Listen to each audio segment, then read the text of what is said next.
Okay, let's get right into it. We're here for an executive briefing on incident response governance. And I want to be clear from the start. This isn't just an IT topic. This is a critical leadership function, and it's absolutely central to our mission at the Department of Veterans Affairs. In fact, let's put the stakes on the table immediately. A cyber incident is not some abstract technical problem that lives on a server. It is a direct threat to the veteran, to their data, their privacy, and ultimately, to the very trust they place in us every single day. So here's our game plan. We'll start with why this all matters, how it connects back to trust. Then we'll walk through the federal rules of the road and define what actually counts as a major incident. We'll also look at where agencies usually get tripped up.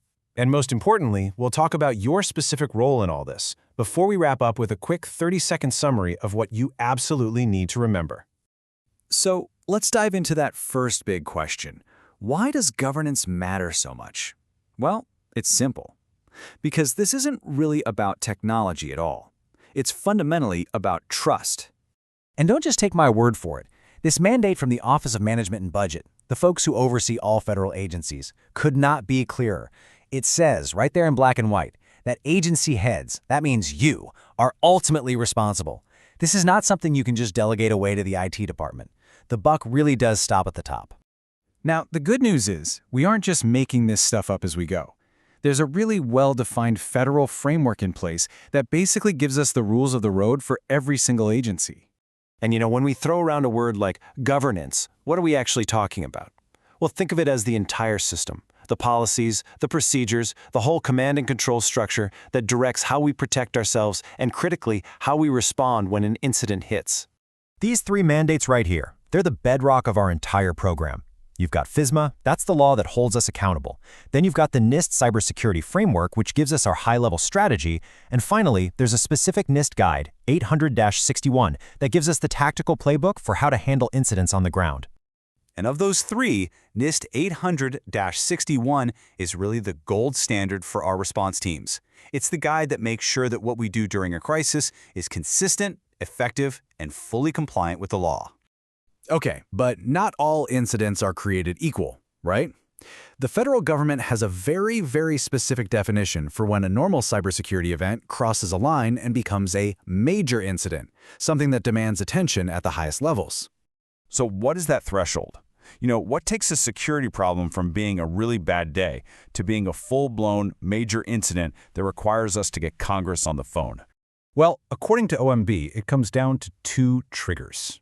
The first one is pretty broad. Any incident that causes real, demonstrable harm to national security or public confidence. But the second one? That one is a hard, unambiguous number. This is the number that changes everything. 100,000.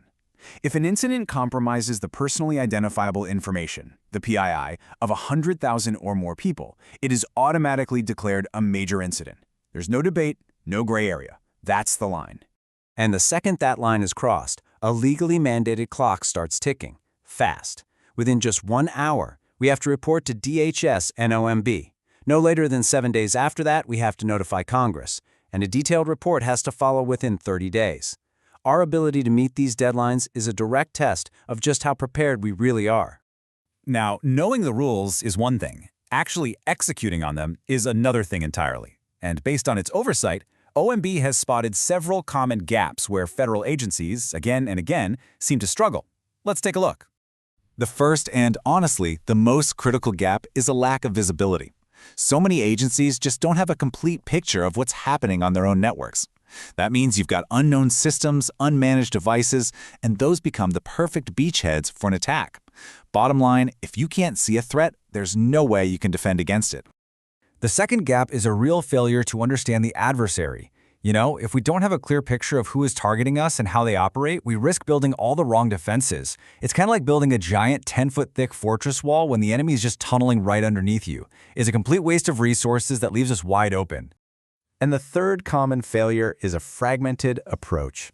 When you have different security teams all working in their own little silos, they can't connect the dots.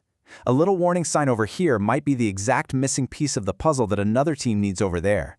This kind of fragmentation creates massive blind spots, and you guessed it, critically slows down our response time. Which of course brings us right back to your role as leaders, because addressing these gaps and ensuring our mission can continue That requires specific, direct action from the very top. So, these are your non-negotiable mandates. You have to personally validate and sign that annual FISMA report. You have to make sure your top tech and security leaders have the clearances they need to see the full, unvarnished threat picture. You have to be the one driving the consolidation of our security operations to get rid of those silos.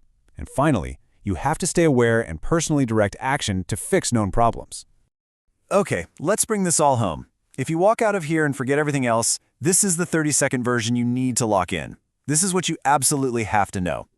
First, you are ultimately responsible. This is a leadership function, not an IT task. Second, remember the number 100,000. A breach of that size means you are on the hook to notify Congress in 7 days. And third, your job is to close the gaps. You do that by demanding full visibility, driving the consolidation of our security teams, and holding everyone accountable for the results. Which leaves us with one final critical question. This was never really about compliance reports or technical jargon. At the end of the day, this is about defending the sacred trust that our veterans have placed in us. And the real question is, are we truly prepared to defend it?